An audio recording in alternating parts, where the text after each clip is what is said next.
the new future of making on Mars. Welcome to this conference overview. Welcome to new Mars engineering possibilities. While the rocketry of transport to Mars is attention-grabbing, it is carried out by just one, perhaps two, very large space companies. This conference showcases an alternative vision for Mars engineering. This alternative should be carried out by many small teams of engineers working on many small projects. In the new Mars making, almost everyone will be on Earth, in a workshop, at a computer, on the internet, in a Zoom room, with an AI, among peers and friends, and at Mars analog sites. For those in this audience, it means Mars is within your reach. This conference serves as a primer or introduction to the most effective ways for making things on Mars. And it touches on the 6 most important enablers for making things on Mars: robotics, Mars resources, new Earth orbital businesses, engineers with energy, large spacecraft transport to Mars, and broad public support. 5 of the conference talks are primers on some basics of the next era in Mars exploration. These include robotics on Mars, the 2 major sources of accessible near-surface water, that is, subsurface glacier ice in the mid-latitudes and highly hydrated rock in the equatorial Meridiani Planum, also the Redwater project for mining water ice, and constructing building foundations on the Moon and Mars. In addition, there is a talk by a NASA veteran on how he expects the exploration of Mars to unfold in the next 10 years.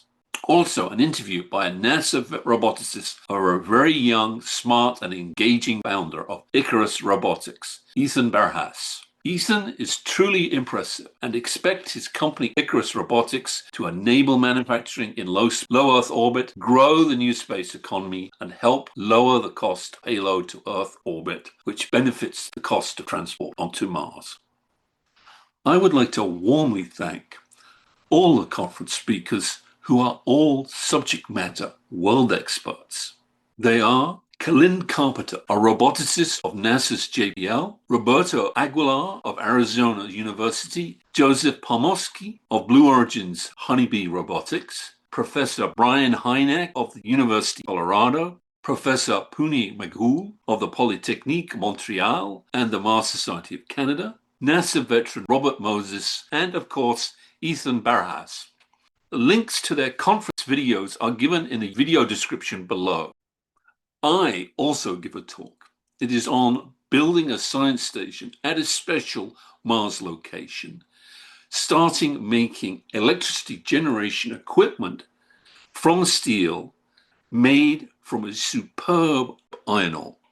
These activities are interwoven with a beneficial nexus of resources and other activities that include rapidly growing electricity generation, water liberation, breathable air storage, underground excavation of habitats, and much more. The conference is quite short and likely will generate questions.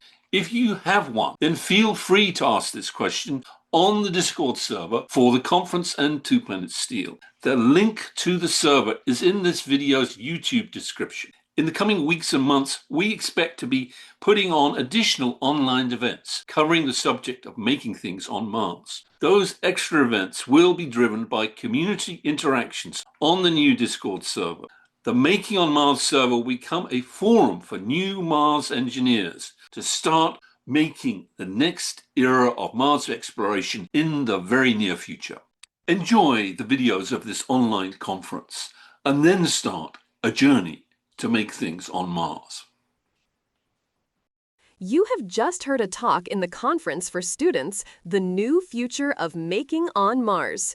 People like you are taking part in the exploration of Mars. You can too. This online conference is sponsored by the Mars Society of Canada and MakerWorks of Ann Arbor, Michigan, and organized by Two Planet Steel. Please like, subscribe, and watch more conference videos.